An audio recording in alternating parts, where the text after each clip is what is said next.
처음으로 아마 설명에 참석하시는 거라고 생각이 드는데요. 진짜 설명을 해서 이제 10몇 년 동안 하는데 항상 설명해서 시작할 때 제가 떨어요, 엄청. 수업할 때도 나중에 기말고사 때쯤 되면 이제 아이들이랑 이제 편하게 얘기를 하는데 첫 시간이 되면 그렇게 이제 떱니다. 그래서 제가 오늘 조금 약간 상태가 초조해 보이는, 약간 긴장해서 그런 거다, 이렇게 약간 널리 이해를 부탁드리고요.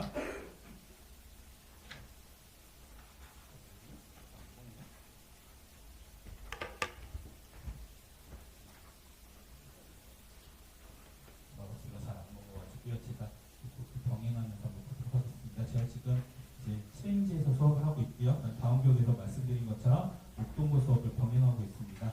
그래서 오늘 설명에는 시간 제한이 있기 때문에 교육 과정에 대해서는 아마 여기 참석하실 정도 열의가 있으신 부모님들께서는 어느 정도 이제 알고 계실 거라고 생각을 합니다. 그래서 뭐 수능도 함께 들어간다, 뭐 이 정도까지 이해를 해주시면 될 것 같고요. 이제 알아서 넘어가네요.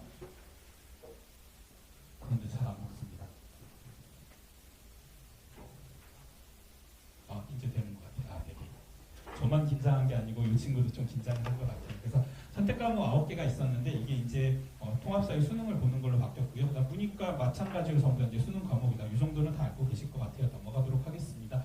그래서 통합사회 과목 자체가 이제 수능 필수 과목이 됐기 때문에 조금 어려워졌고, 그다음에 내용이 좀 풍부해졌다. 이런 거 정도 확인을 해주시면 되고요. 나중에 댁에 가셔서 한 번 정도는 읽어봐 주셨으면 감사하겠습니다. 그리고 이 얘기는 확인을 해주셨으면 좋겠어요. 목동고뿐만 아니라 목동권에 있는 모든 학교들에서 수능 3점짜리 우리가 흔히 얘기하는 킬러 수준의 문제들이 통합사회 내신에서 항상 나오고 있습니다. 그래서 조금 어려운 문제가 많이 나오고 있다. 그래서 공부를 미리미리 대비를 해야 될 것 같다는 말씀을 미리 드리고요. 그다음에 뭐 단원별로 여기 있는 선택 과목들의 쟁점들이 함께 내려와서 지금 수업에 나오고 있고 시험에도 출제되고 있습니다.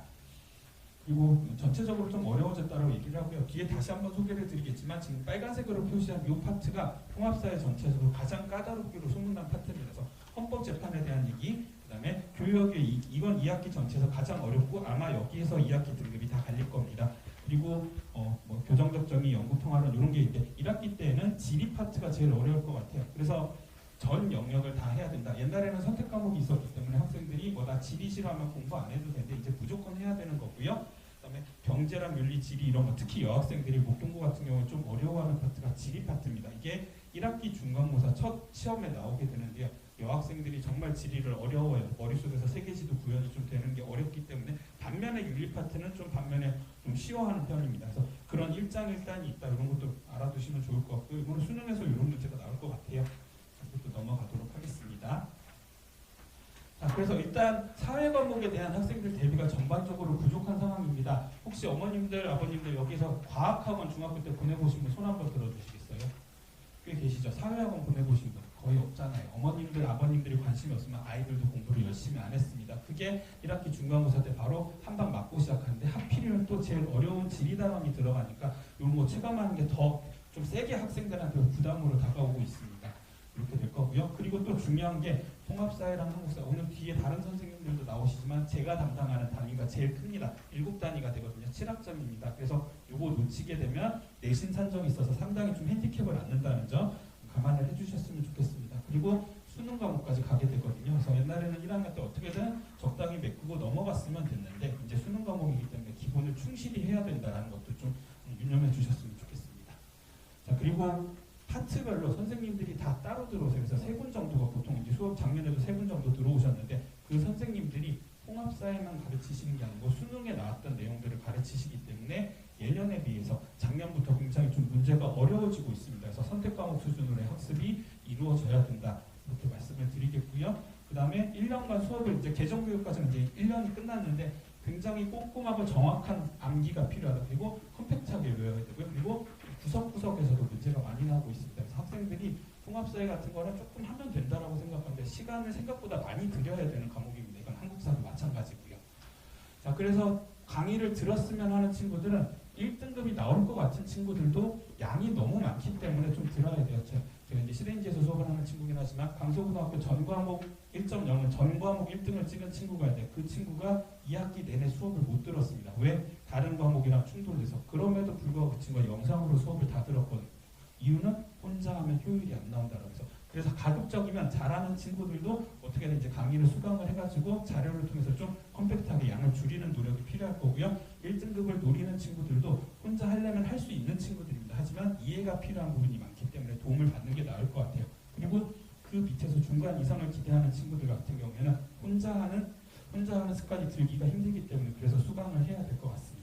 목동구 사회과의 특징 같은 경우에는 교과서도 많이 쓰시긴 하지만 프린트를 상당히 많이 쓰세요. PPT 활용도가 좀 높은 편이고요. 그 다음에 굉장히 구석에 있는 자료들도 선생님이 출제를 하십니다. 이건 PPT도 마찬가지고 교과서도 마찬가지입니다. 그래서 세부 자료 등을 학습하였는지를 시험 문제를 통해 확인을 하시고요. 그 다음에 아까 말씀드린 것처럼 이렇게 이제 파트별로 선생님들이 팀티칭을 하셔서 3분 정도 들어가시고요. 한국사 같은 경우는 한국사 1의 2단원이 자습한 다음에 시험 문제 나왔습니다. 그러니까 이거는 혼자 공부하기에 조금 어려워요. 왜냐하면 한국사 1의 2단원이 주제별로 탐구를 하는 파트인데 여기는 학생들이 놓치는 개념들이 있을 수가 있거든요. 그래서 이거는 조금 공부하는데 어려움을 느낄 수가 있다. 실제로 그런 얘기를 했던 친구들도 많고요. 그 다음에 기출문제 비중이 상대적으로 높은 편입니다. 목동구 같은 경우에는 1학기 중간고사 때 제가 시험 전날에 한 3문제 정도를 풀어줬는데 그게 거의 그대로 나왔어요. 그래서 다른 학교들 진명이라든지 강서에 비해서는 기출문제 비중이 높기 때문에 물론 100% 똑같이 나오진 않습니다. 이걸 어떤 식으로 응용해서 활용하는가 이런 거에 대한 도움이 필요할 것 같고요. 그 다음에 밖에 있는 문제들도 출제가 되는 편입니다. 특히 이제 모의고사나 수능에서 문제를 이제 가져오시는 경우가 많습니다. 그래서 전반적으로 이런 거에 대한 대비가 필요할 것 같습니다. 그리고 생각보다 여고치고는 지리 영역의 비중이 높습니다. 한국지리 같은 경우에도 통합사에서 사실 서울시 25개 자치구를 외우는 거는 거의 내용이 없는데 그거 다 외우는 게 나왔습니다. 그런 문제가 나올 수가 있으니까 학생들이 좀 대비를 해야 될 것 같고요. 그리고 여고 같은 경우에는 정말 빼곡하게 몰려 있습니다. 특히 1등급부터 2등급 중간까지가 정말 빼곡하게 있기 때문에 여기에서 상위권으로 치고 가려는 학생들은 좀 더 세밀한 학습이 필요할 것 같습니다. 자, 그래서 여기 이제 기존에 나왔던 작년 1학기 중간고사, 1학기 기말고사, 2학기 중간고사 문제인데요. 정말 다양한 형태 그리고 수능에 나올 만한 유형의 문제들이 많이 나와 있거든요. 그래서 이거는 통사 같은 경우에는 이 유형을 다루는 문제집이 많지가 않습니다. 그래서 그런 것도 이제 선택 과목까지 함께 준비를 하셔야 될 것 같고요.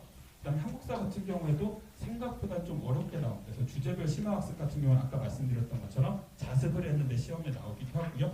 한국사 2 같은 경우에는 다른 학교에 비해서 범위가 굉장히 좁았는데 좁은 만큼 디테일하고 어려운 문제가 나왔습니다. 까다롭게 시험 문제를 좀 출제하시는 편이다. 그렇게 보시면 되고요. 유형 같은 경우에도 기존에 나왔던 한국사 유형이라든지 아니면 빈출 A급 티어로 분류되는 사료가 안 나왔습니다. B급 이하에서 나왔거든요. 그래서 그런 거 우리가 문제집에서 다루지 않는 문제가 나왔으니까 그런 것도 한번 신경을 써야 될 것 같아요. 그래서 제 수업 같은 경우에는 개념적 사회 역사라고 해서 통합사회 한국사 개정 교과서를 분석한 자체 교재로 진행이 되고 있고요. 말씀드린 것처럼 기출 문제 분석하고 목동구뿐만 아니라 목동권에 있는 주요 학교들 내신 문제 다 분석해가지고 학생들한테 제공을 하고 있습니다. 그리고 교과서 개정됐으니까 그에 대한 내용도 당연히 들어가 있고요. 그리고 학교 프린트 가지고 최종적으로 교과서랑 프린트 가지고 제가 수업 이름을 붙이고 교과서 낭독회라고 붙였거든요. 그래서 교과서랑 PPT를 최종적으로 정리하는 시간까지 함께 반영을 하고 있습니다. 제 교재 샘플이고요. 여기 보여드리는 것처럼 기출문제 이렇게 정리하고 목동구 문제도 있고 옆에 양정구 문제도 있거든요. 그래서 학생들이 좀 다양한 문제를 접할 수 있도록 많이 나가면 시험별로 한국사 500문제, 통사 800문제 이런 식으로 문제가 나갑니다. 그리고 사례를 제시를 하고요. 학생들의 특징에 맞는 섬세한 표에서 새벽 2시가 됐건 학생들이 카톡으로 질문하면 다 최대한 빨리 답변을 해주고 있습니다. 그리고 오늘은 제가 긴장을 해서 저희 이제 개그감을 많이 못 보여드렸는데 재밌는 사람이라고 생각을 합니다. 그래서 학생들이 재밌다라고 얘기를 해요. 그래서 수업 후기 뒤에도 나오겠지만 그런 얘기가 많이 있고요. 그래서 성적이 괜찮게 나오니까 부모님들이 대체로 좋아하십니다. 지금 2학년 수업도 하고 있는데 많이 넘어왔고요. 그리고 매시간 과제를 부여하거나 아니면 경우에 따라서는 복습 테스트를 진행하는 걸 통해서 이런 거 학생들의 긴장감을 유지하도록 하겠습니다. 기출문제 이런 식으로 적중이 됐고요. 강서 복법이긴 하지만 똑같은 자료가 나왔습니다. 수업 후기 같은 경우는 학생들이 이렇게 보내줬어요. 학생들이 알아서 저렇게 인스타로 광고도 해주고요. 수업 후기 이렇게 됐습니다. 나중에 한번 읽어봐 주시면 감사하겠습니다. 오늘 저 말고도 다른 선생님들이 뒤에서 많이 기다리고 계시기 때문에 부끄러운 제 자랑은 빨리 넘어가도록 하겠습니다. 수업은 몰드만 감사합니다. 네, 넘어가시고요. 네. 3월 14일에 개강을 할 거고요. 토요일 저녁에 6시부터 10시까지 통합사회 한국사에서 총 4시간 수업, 그리고 매주 2번 클리닉이 열립니다. 토요일 오후랑 월요일 저녁. 학생들이 편한 시간에 와가지고 제가 2번 다 직접 나와 있거든요. 학생들이 이제 클리닉 와가지고 부족한 부분 메꿔주도록 하겠습니다. 오늘 이제 뒤에 분들이 계시니까 저는 여기서 이만 인사드리겠습니다. 감사합니다.